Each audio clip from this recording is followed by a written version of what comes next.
All right, this is a gold blackwing, and you were asking about what key features to look for. Um, Primary, the gold is more important than anything on these birds. Um, you want a lot of, if you tip them upside down, you want a nice even gold from head to wedge, and you want them, it doesn't matter if it's light gold or dark gold, but you want a nice even shade of gold. So the gold is the primary thing to look for. And a good bird will carry a lot of gold in its flights. And that's a good thing. People get nervous about that, but you want that in there. And you also want it in the tail. You don't want blue in the tail, but you want some gold in the tail. So that's your primary thing is the gold on this bird.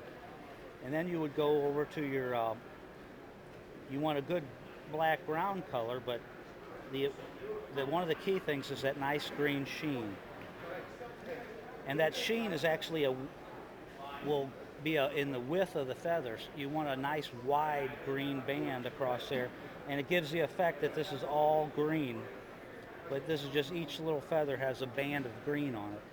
And you can get a nice green through the back, and you'll get a green through the shoulders here. But the more green, the better also. So those are the key things which you look. Then you want a nice demarcation line. You want a nice gold line around the neck.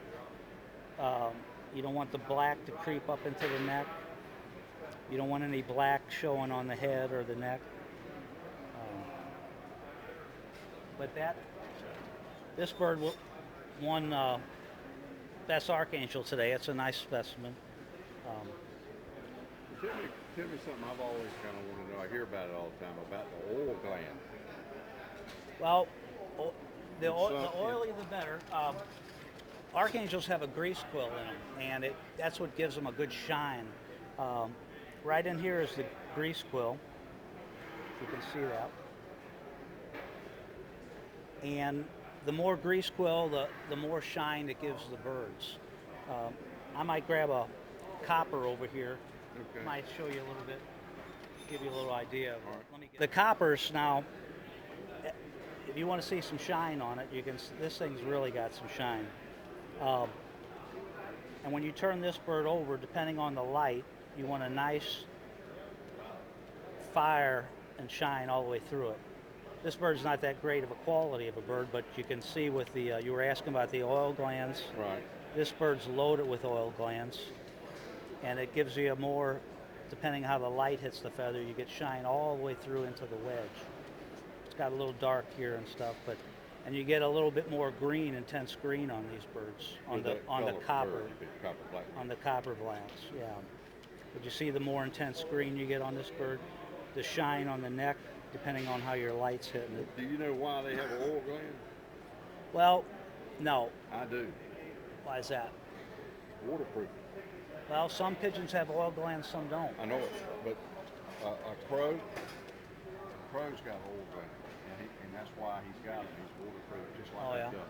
Yeah, well, God made them that way, but that's right. I know with the swallows, some swallows have a grease quill, some don't. Sometimes the grease quills can overtake the birds, but with the Archangels, you want as much grease quill as you can. Right. And now sometimes the feathers will look a little raggier. I used to look at these coppers years ago and think, well, the feather quality is horrible on them, but now I realize that's a good thing because they got that oil gland.